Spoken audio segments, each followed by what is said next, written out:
Good evening. Ipakita ko sa inyo yung ang mga decoration dito pag Christmas or malapit na ang Christmas. Ito po, no? Ito po yung aming lugar pag Christmas. Christmas man, COVID man or hindi, ganito lang talaga ang sitwasyon dito. Ganito ang sitwasyon sa pag Christmas po dito, guys.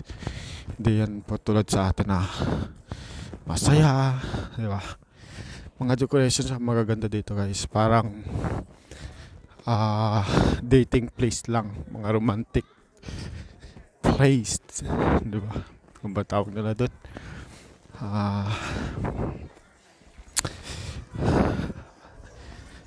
Yung bang parang yung lugar na pwede mo puntahan para mag-date kayo ng inyong partner. Yan. Ito po. Wala pa po tayo sa sentro. So yun, guys. Lubos-lubusin ko na kasi habang nasa labas pa ako. Ito po yung mga dekorasyon.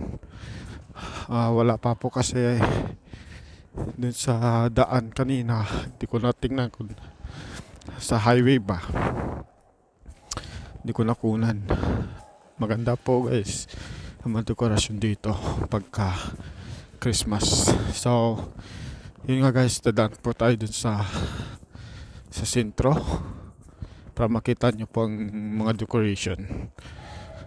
So ganito lang po dito sa Italia, guys, pag Christmas. Yan. So iba naman po dito ay bukas. At maganda mamili ng sapatos. Well, bukas bibili tayo ng sapatos, guys. No, bili tayo ng sapatos. Ito nyo, guys, mga decoration ng mga Christmas light decoration sa bawat daan at syempre sa shopping area. So yun lang, guys. Ito lang muna po ang ating content. Dahil wala ko tayong magawa. So ito, guys, ay Hotel Venezia po. Yan. So open pa rin siya, pero kaunti lang po ang mga kliyente nila. Dahil nga po, guys, walang Asian na nagtutour dito. At o galing sa Amerika or what, guys. So yun, guys. Yan. Yung po ang shopping mall. Ay, mga lasing, guys. So doon banda, guys, maganda doon yung part. Mga decoration nila doon. So pero dahil nga hindi tayo makapunta doon, makadaan, nandito lang po tayo. So isa po kagandahan dito, tingnan nyo po, guys, puno po yan na bawat sanga ay pinalibutan nila ng Christmas light. I-zoom natin, guys, makita nyo. Yan. So napakaganda, guys, diba? Napakaganda tingnan. Ayun. Dito naman sa side na to, ayan po ang mga dekorasyon po dito.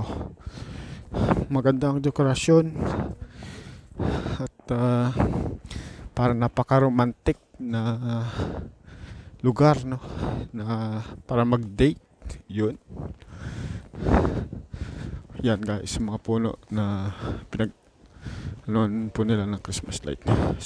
Sarado na po sila. Yan, guys, yan. So kung nakikita nyo, ganito po ang lugar po dito sa amin sa city ng Venice pagka malapit ng Christmas. Ganito po yung kanilang mga dekorasyon o dekorasyon, di ba? Dudo daw. Ano pa naman pinagsasabi ko? Parang ewan naman ako. Saka nga pala guys, no, pasensya na kayo kung wala akong mga instrumental music na background sa aking mga video. Kasi hindi ko po alam kung saan ako pwede kumuha. Na ano po ako guys, kasi baka magka-copyright ako guys. Dami ng mga video ko na na-copyright na po ako. Ay nako.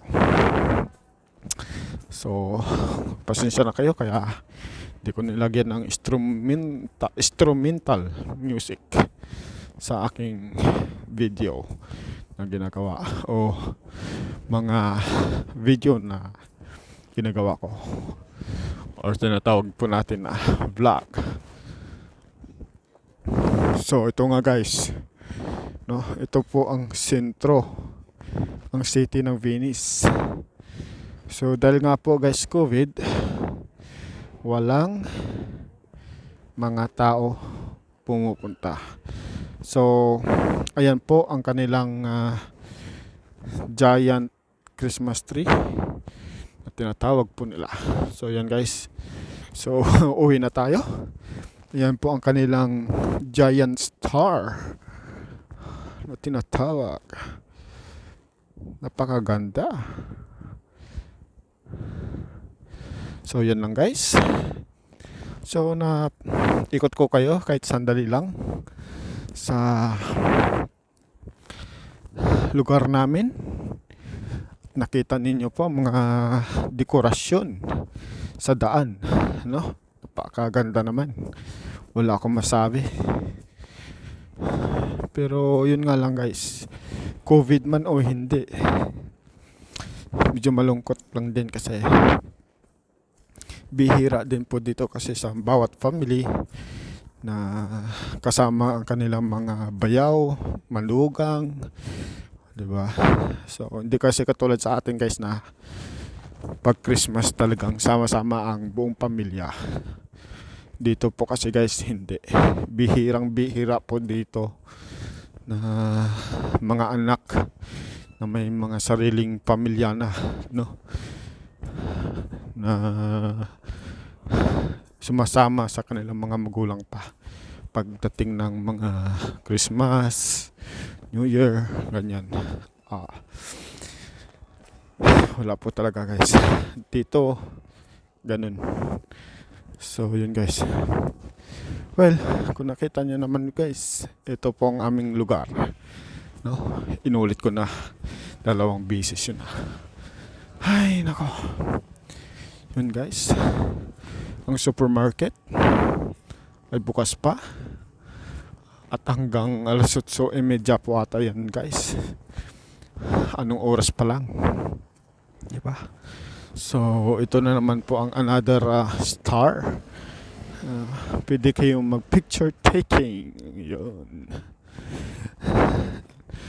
Ang siniyan guys, sarado dahil COVID. So yun guys, wala talaga. So mayroon din po dito sa amin yung Old Wild West, no? Sa atin mayroon yan eh. Yan guys. Yan.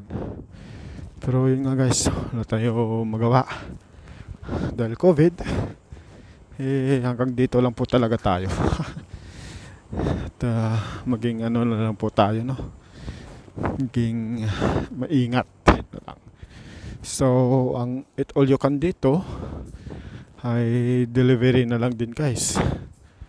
So yun, Japanese or Chinese pagkain, mga sushi, yan. So wala tayong magagawa guys. So sa atin guys, wala rin naman talagang ano no, sa Pilipinas hindi lang po naghihirap sa Pilipinas, kundi lahat din po mga OFW po dito sa ibang bansa na nagtatrabaho, kung saan man silang bansa nagtatrabaho. I'm sorry. Kung saan man silang bansa nagtatrabaho, di talagang wala rin po kaming trabaho kasi maraming mga restaurant at hotel nagsasaraduhan, guys. Kaya naghihirap din po kami dito bilang mga Pilipino sa ibang bansa.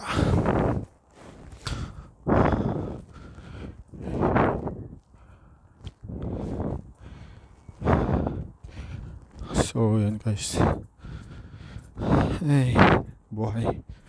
Kaya kailangan natin maging matatag, no? Huwag po mawalan ng pag-asa, no? Habang may mga idea pa tayo paano mabuhay, huwag tayo mahinaan ng loob, diba? Kailangan dapat maging malakas tayo, kasi alam natin sa pandemic ngayon, hindi natin alam kung ang COVID-19 ba to ay matatapos na itong taon or susunod na taon. So masyadong critical ang ating sitwasyon, no? So correct me if I'm wrong, no, sa binanggit kong words na critical ang ating sitwasyon, kung anong bang exact na term dapat pwede gamitin doon. So just comment down below, guys, para may matutunan din naman ako, no? Alam nyo naman na medyo may pagkabulol tayo. So yan, guys, ito ang aming lugar, at I think dito ko na rin po ito tatapusin. So guys, maraming salamat sa pagsusubaybay sa aking vlog, no, dito sa Italy bilang isang OFW. So maging maingat, maging po tayo, maging matatag, at mag-iingat po tayo parati, no? At always po tayo magdasal sa Panginoon, at huwag po tayo mawala ng pag-asa. At yun, guys, at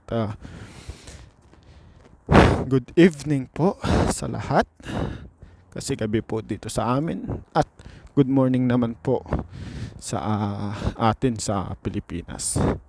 At ako'y malapit na sa aming bahay. At good night. At God bless, guys. Keep safe. See you next video, guys.